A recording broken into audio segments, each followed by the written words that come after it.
Hello, I'm Colin Green, and you are listening to Spike Pit.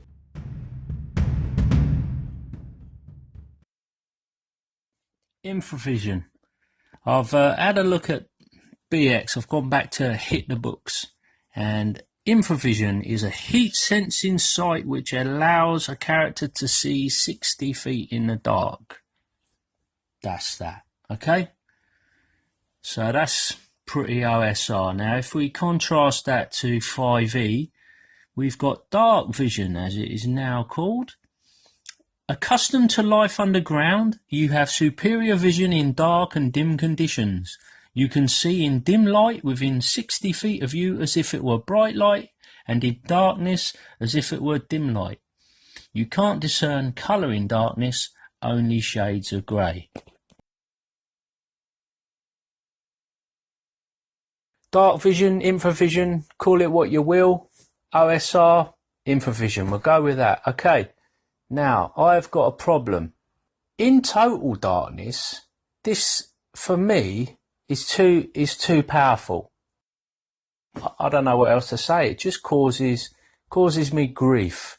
You get a party, some of them's got Infravision, some of them not. You've constantly got to remember who has, who hasn't. You're giving descriptions. You've got to remember, firstly, whether in the scenario, whether your rooms or your encounter involves some form of light, then whether the party's carrying light sources.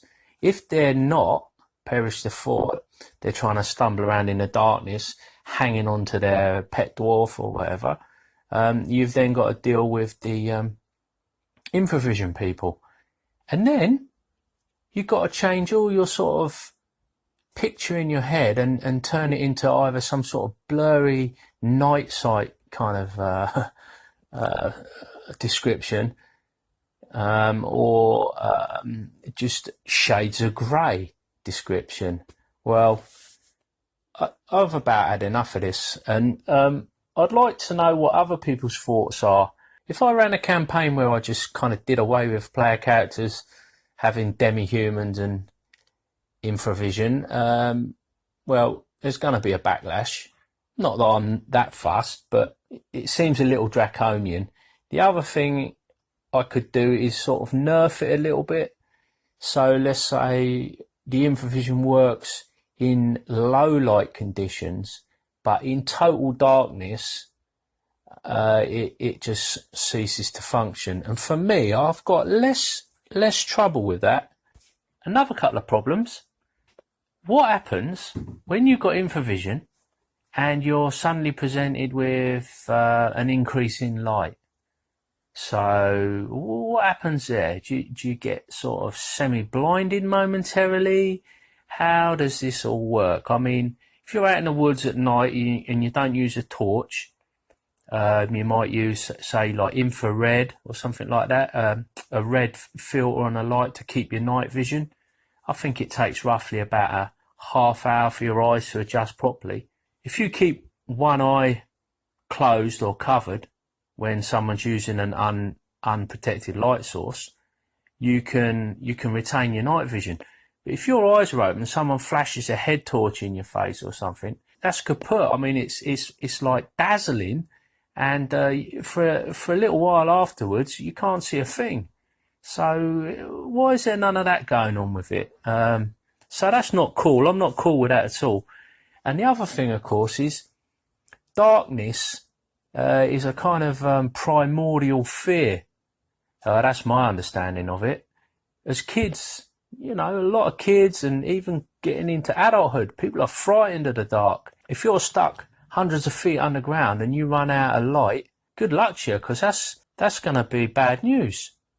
If you've got Infravision, we ain't worried about that. Well, we just walk out of here. And the other thing, heat sensing. How accurate is that? If a guy jumps into a pool of cold water, can you not see him anymore once his temperature gets down to the temperature of the water? There's a whole pile of questions there. I might be looking into it too much. What does everyone else think? Hey Colin, Frank T here from Frank T's Liner Notes. Just wanted to weigh in on Infravision. It can be complicated, but it doesn't have to be complicated. If you look at the basic D&D rulebook, the Moldvay version, on page 59, there's a sample dungeon expedition where the DM makes a ruling very early on in the game that the torchlight interferes with the infravision. So I think you could easily do that on a regular basis. Yeah, that was a good catch. I checked out the Moldvay Basic, page 59, and sure enough, yeah, I missed it. The example is given in an early edition that rulings trump rules, and make it your own game. Just keep it consistent. As long as everybody's having fun, you're doing it right. I can tell you, I don't play 5e, so that Darkvision nonsense, no idea, man. Don't even pretend to know anything about that. But now, infravision, I've never really had a problem with it because in most cases, my parties never are all demi-humans. There's always somebody that needs a torch. And if you've got a torch out, basically the way, at least I play, I think the way most retro clones work is if there's any sort of ambient natural light, infravision's done. Doesn't work. So, like, your players would have to go outside the range of the light. Otherwise, their infravision doesn't work. Problem solved. Low light vision. Yeah, it's kind of crazy. And it got crazier. I don't remember what edition, if it was partially AD&D, second or third, but they started throwing in ultravision and low light and made everything kind of weird and crazy. I kind of do like the way 5e did it with, hey, you just got dark vision, that's it. It's not that big a thing for me anyway. But I'll do say these couple things. One, like I was talking about on GM screens, how I do like a little sheet. The other thing I do is like a PC log sheet, knowing who is what and having the key details of everybody's character handy so I don't have to ask them every 5 minutes, what's your saving throw? Or, something like that. Or who has dark vision again? Because, well, if there's one dwarf and 3 humans, it doesn't matter that the dwarf has it when there's a fight breaks out. Also, 2 things. Magical darkness, nobody sees through that unless there's, something magical to see through it. And the other one, even if they've got infravision, most undead are room temperature. Ha ha ha. Sounds to me like a bit of a sneaky character. Magical darkness and undead. Going back to the old original Little Brown books, there's no mention of dark or infravision in said 3 little books. The original Brown books and Moldvay both basic are obviously contradicting each other. I thought I'd go and see what some other systems have got to say. Basic Fantasy was the first one I had a look at. They describe on page 36 an ability to see in total darkness. A character with this ability can see in black and white only, otherwise the sight is normal. So it's basically just like watching a black and white telly. Darkvision does not grant one the ability to see in magical darkness, so that's a pretty common theme, along with the 30 to 60 foot kind of range. Some characters, I'm not sure which ones have 30 foot range, and then the more common 60 foot range is used. And it is totally ineffective in any light greater than moonlight. I think this was really where my inspiration originally came in. Veins of the Earth. They got some really interesting ideas on light, so much so that it's actually used as a currency. Their way of looking at it is time, distance, light, money and weight are all kind of bound together. And this breaks down into an hour of light equates to 1 loom, which is their chosen currency. That is equal to 1 silver. That makes light about 10 times more valuable than it is in your standard OSR game. They've even got a whole system for different types of lanterns, and it's tied into initiative. They dial up the whole dangerous aspect of being in the dark. They call any sort of infravision, I like the way they describe it, they call it dark piercing sight. And they explain that dark can work differently in the veins of the earth. Dungeons are puddles of darkness, and the veins are the sea. After that, it more or less like leaves the rules to the referee, but it does stress that any creature not described as blind still needs light to see. They may be able to find their way around slowly underground without light, but in a battle, lack of light will be a severe disadvantage. This is a bit more the feel that I'm trying to capture, this sort of the threat of the darkness, the challenge and the obstacle of the darkness. I think you make a good point about infravision and Darkvision in particular, how it can remove that fear of the darkness and the unknown, which is epitomised so much in the OSR style of gaming, particularly if you like dungeon crawling or something like that. I mean, I think one of the ways you could nerf it potentially is to reduce it down to low light vision. So it's not a case of people being able to see perfectly in the dark. They can just see better when there's a little bit of light, like a slight bit of moonlight or the glowing embers of a fire, but it's still no use in complete darkness. That might be one way of sort of nerfing it a little bit without removing it entirely. But if someone waves a light at someone, I think particularly if it's a source of heat like a torch, then yeah, you're definitely justified in saying that they should be disorientated or blinded temporarily. You can go totally the other way. So we've got systems like 13th Age. No mention of it at all. It's just hand-waved.